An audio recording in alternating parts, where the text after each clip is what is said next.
Buenas tardes, hermanos. Bienvenidos a Palabras que traen vida. Como sabéis, cada semana vamos a estar trayendo un estudio bíblico, un discipulado para la edificación de nuestras vidas. Y la semana pasada estuvo el pastor compartiendo sobre el estudio de la fe y la confianza.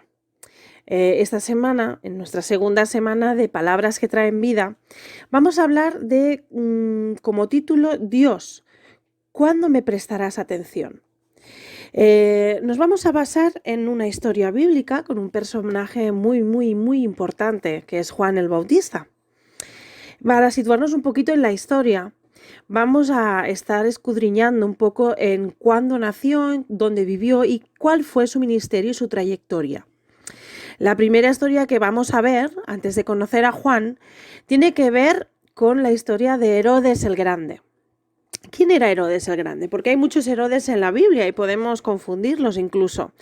Para concentrarnos en Herodes el Grande, fue el rey que gobernó en la época del emperador César Augusto, en la época de cuando Jesús nació. Herodes el Grande fue tan mala persona que hasta César Augusto decía que era mejor ser un cerdo que uno de sus hijos. Imaginaros qué frase tan dura y cruel para dirigirse a una persona. Prefería ser un cerdo antes que uno de sus hijos porque sabía de qué era capaz Herodes el Grande. Herodes, para situarnos un poquito mejor en su personalidad, era malvado. Hizo grandes construcciones en su nombre y por eso se llamaba Herodes el Grande. Tuvo varias esposas, de las cuales mató a 2 de ellas y varios hijos, de los cuales mató a 3. Imaginaros.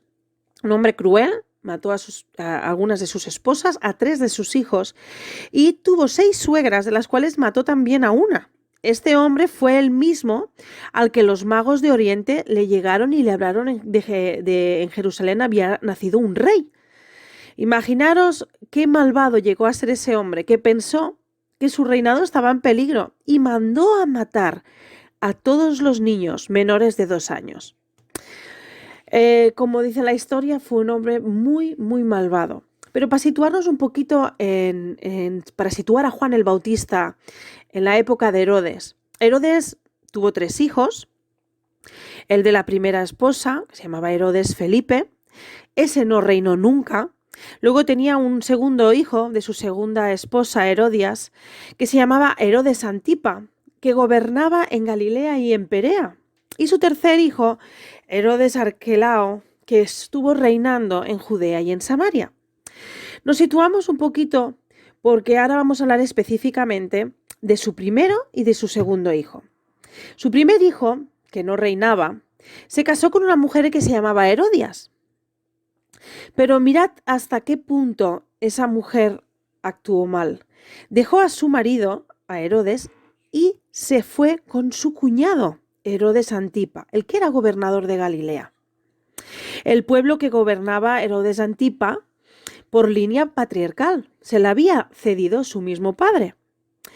Imaginaros qué furor debió ocasionar al pueblo judío tal pecado y abominación delante de Dios. Una mujer había dejado a su marido para juntarse con su cuñado.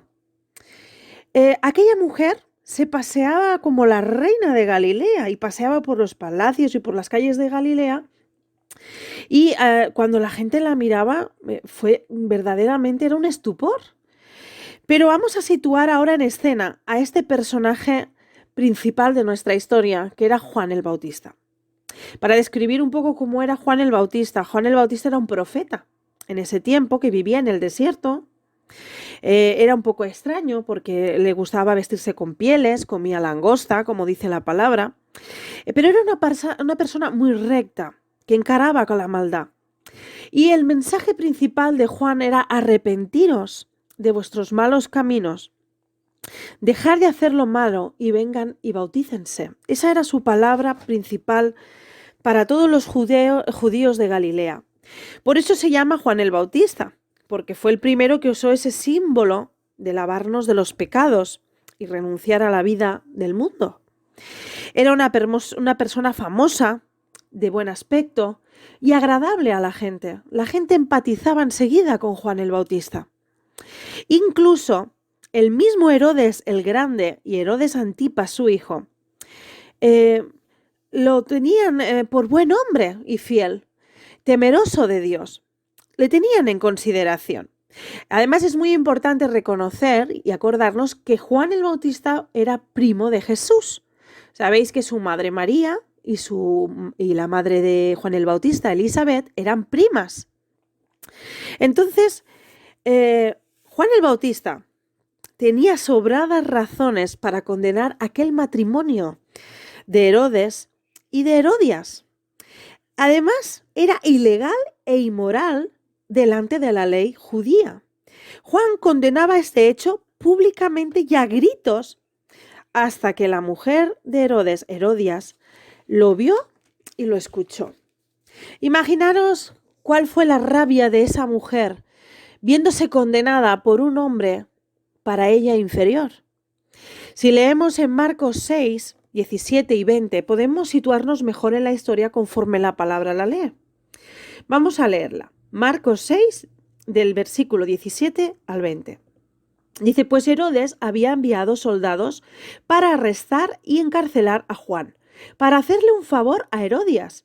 Él se casó con ella a pesar de que era la esposa de su hermano Felipe. Juan le había estado diciendo a Herodes, es contra la ley de Dios que te cases con la esposa de tu hermano. Por eso Herodias le guardaba rencor a Juan y quería matarlo. Pero sin el visto bueno de Herodes, ella no podía hacer nada, porque Herodes respetaba a Juan y lo protegía porque sabía que era un hombre bueno y santo. Herodes se inquietaba mucho siempre que hablaba con Juan, pero aún así le gustaba escucharlo. La palabra de Dios nos explica que Juan el Bautista era un hombre que había hecho las cosas bien delante de Dios, un hombre recto, un hombre bueno y santo, alineado al propósito de Dios. El nacimiento de Juan el Bautista fue anunciado por el mismo ángel a su madre Elizabeth, y su misión era abrir camino delante de su primo Jesús. Él era el que iba a abrir camino para que vinieran a los pies de Cristo todos los judíos. Cuando le preguntaban que si él era el Mesías, automáticamente él decía que no, que vendría alguien mucho mayor que él, tanto que ni siquiera él mismo era digno de atarle las trenzas de sus sandalias. Él declaraba que Jesús era el Mesías. Además, Herodes reconocía que era un hombre bueno y santo, como habíamos dicho antes y hemos leído en Marcos, tan íntegro que era Jesús, el mismo Jesús, le pidió que lo bautizara. Luego Jesús comenzó su ministerio y Juan el Bautista cayó preso. Quería haceros una pregunta en esta tarde. Si nos podemos situar en la misma historia de Juan, preso en la cárcel, ¿qué pasa en tu vida cuando haces las cosas bien delante de Dios y de repente te encuentras en una situación difícil? Imaginaros Juan, un hombre recto que hacía la voluntad de Dios, sin esperar nada, coge y lo meten en la cárcel. Era una situación complicada para él. Cuando tú oras y clamas por misericordia, pero no hay respuesta. Juan estaba en la cárcel y los días pasaban y pasaban y él mismo se preguntaba, ¿dónde está Dios? Si hice todo lo que me pidió. ¿Cuántas veces nos podemos preguntar, ¿dónde está Dios? Hermanos, quiero que leamos un poquito más de la porción de Marcos. Unos capítulos después, leemos Mateo 11, del 2 al 3. Nos explica que Juan estaba en la cárcel y al enterarse de lo que Cristo estaba haciendo, envió a sus discípulos a que le preguntaran, ¿eres tú el que ha de venir o debemos esperar a otro? Juan, al ver que Jesús hacía con otros, pero no con él, sintió a Dios como un Dios indiferente, nada cercano. ¿Qué ocurrió con la fe de Juan? Pregúntate en esta tarde, ¿qué ocurre con tu fe? Cuando la duda y hasta a veces las circunstancias te hacen dudar.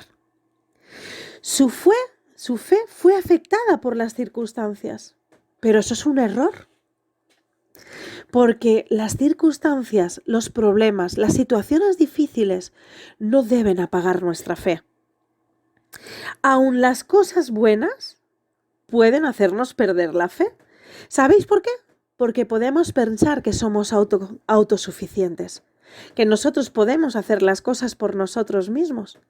Y nos olvidamos cuando las cosas nos van bien de que dependemos de Cristo. ¿Qué circunstancias buenas te han hecho menguar o perder un poquito de tu fe? ¿Es como pensar que Dios ahora es diferente? ¿Porque las circunstancias ahora también son diferentes? Hermano y hermana, Dios nunca cambia. Él sigue siendo el mismo. Nosotros sí cambiamos. Las circunstancias, las emociones, las situaciones que vivimos día a día sí pueden hacer variar nuestra fe.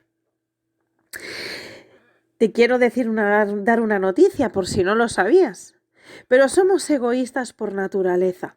Cuando padecemos, cuando estamos pasándolo mal, nos centramos solo en nosotros mismos. Pobrecito de mí. ¿Cuántos de nosotros no nos hacemos a veces esa pregunta interna? Pobre de mí, ¿por qué me está pasando eso? ¿Es que yo me lo merezco? Eso es lo que le pasaba a Juan. Los discípulos fueron a preguntarle a Jesús. Lo encontraron haciendo milagros y obras asombrosas. Si queréis podemos leerlo en Mateo 11, los 2 versículos después, del 4 al 6. Y Jesús les dijo: regresen a Juan y cuéntenle lo que han oído y han visto.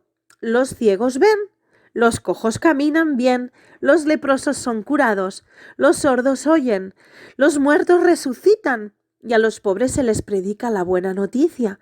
Y díganle: Dios bendice a los que no se apartan por causa de mí. ¡Guau! Cuando pensamos que Dios es indiferente, cuando pensamos que Dios está ahí lejano, debemos ver mucho más allá de nuestra circunstancia, de nuestro problema. Juan no quería ver más allá de su prisión y Dios seguía siendo Dios, seguía ejecutando su plan perfecto, seguía realizando su obra perfecta por la cual Él había sido traído a este mundo.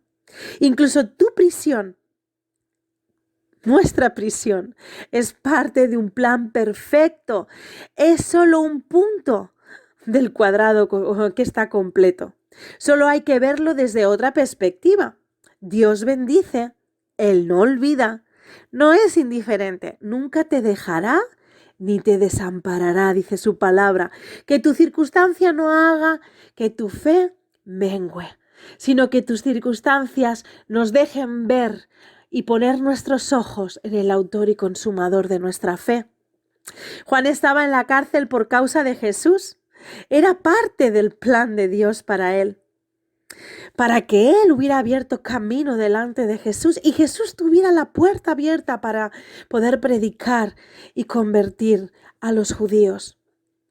¿Qué pasa cuando parte del plan de Dios no es parte de tu plan? Es que a veces los planes que tú creías que eran los adecuados o eran los que tú querías hacer, no son los planes que Dios ha preparado para ti. De todas las oraciones que hacemos, ¿sabes cuál es la más importante? Te lo voy a decir en esta tarde. La que hizo Jesús en el monte del Getsemaní. Él dijo: Señor, que se haga tu voluntad y no la mía. La voluntad de Dios es buena, aunque no parezca. Aunque parece a veces que no es la que tú quieres o la que tú necesitas. Agradable, porque siempre tendrá un resultado de victoria y perfecto. Porque siempre encaja, aleluya, en el plan de Dios. Pero en momentos así nos sentimos poco valorados por Dios. A veces nuestras emociones y nuestros sentimientos nos juegan malas pasadas. En Mateo 11:11 dice: les digo la verdad, de todos los que han vivido, nadie es superior a Juan el Bautista. ¡Wow! Aquel hombre que pensaba que Dios no pensaba en él, o que el plan que Dios había permitido para que él estuviera en la cárcel no era el perfecto. Mismo Cristo reconoció que no había nadie mayor que él, que Juan el Bautista. Lo puso en lugar alto. Supo valorar el trabajo de Juan. Las circunstancias no van asociadas con el carácter de Dios, como decíamos en el primer tema. Dios está escribiendo una historia de esta humanidad. Dios está escribiendo una historia de tu vida. Aleluya. Un plan perfecto, con un final perfecto y una eternidad con Cristo. Y el final de esta historia será un final glorioso, de victoria, hermoso para aquellos que tenemos fe en Él. Él tiene un plan con tu vida, hermano y hermana. Abraza esta verdad en todas las circunstancias de tu vida, sean buenas o sean malas, las entiendas o no las entiendas. Aleluya. Dios tiene un plan perfecto para ti. Jesús tenía el poder de sacar a Juan de la cárcel, pero decidió no hacerlo. ¿Era parte del plan? Muchas veces tendremos un no como respuesta. Tus circunstancias personales no están relacionadas con lo que Dios siente por ti. La prueba de lo que Dios siente por ti ya la vivimos en la cruz del Calvario. Él se entregó por amor. Él siente amor eterno por ti. En lo que pasa en tu matrimonio, en tu trabajo, en tus hijos, en tu familia, Dios entregó a su Hijo para morir por ti y por mí. Aunque Él tenía el poder para bajar de esa cruz, Él permaneció allí. Así es el amor profundo de Dios por ti. Así es, hermano. Cuando Dios parece no estar prestando atención, mira hacia atrás y recuerda las circunstancias de las que Dios te ha librado. Mira fuera de tus circunstancias y reflexiona en su voluntad perfecta, porque Él tiene planes de vida eterna para ti. Qué bueno este tema. Me encanta entender cuál fue el plan perfecto para aquel hombre y cuál es el plan perfecto para ti y para mí. En la voluntad de Dios, en la perfecta y buena voluntad de Dios. La historia de Juan el Bautista no terminó bien. Un día Salomé, la hija de Herodias, de la mujer que había encarcelado a Juan, bailó en una fiesta frente a Herodes. Y a Herodes le encantó. Le propuso que le pidiera lo que quisiera, que hasta la mitad de su reino le daría si así lo quisiera. Salomé preguntó a su madre Herodias, y lo que ella más quería era ver a Juan el Bautista muerto. Pidieron la cabeza de Juan el Bautista en una bandeja. En una bandeja de plata pidieron la cabeza de Juan el Bautista, la madre y la hija. Imaginaros qué fin tuvo. Herodes era el rey y su palabra debía ser cumplida. Y aunque respetaba y apreciaba a aquel hombre recto de Dios, aleluya, le consintió aquel deseo a Salomé y a Herodias y mató a Juan el Bautista y su cabeza fue mostrada delante de ellas en una bandeja de plata. Si miramos la historia de Jesús, tampoco terminó muy bien, basándonos en su petición. Señor, pasa de mí esta copa. La respuesta de Dios fue un no. Sigue el plan establecido. Ese plan fue la cruz del Calvario. Aleluya. Hoy, domingo a domingo, reunión a reunión, cuando nos juntamos en la iglesia, el mundo entero de los cristianos celebramos ese asombroso acto de amor. Aun cuando la respuesta del Señor sea no, que nuestra fe en Él se mantenga firme. Y seremos bienaventurados, dice su palabra, bienaventurado el que cree, aleluya, porque Él tendrá vida eterna. Él nos ama más de lo que podamos entender, mucho más allá de lo que podamos imaginarnos. La cruz es nuestro mejor ejemplo.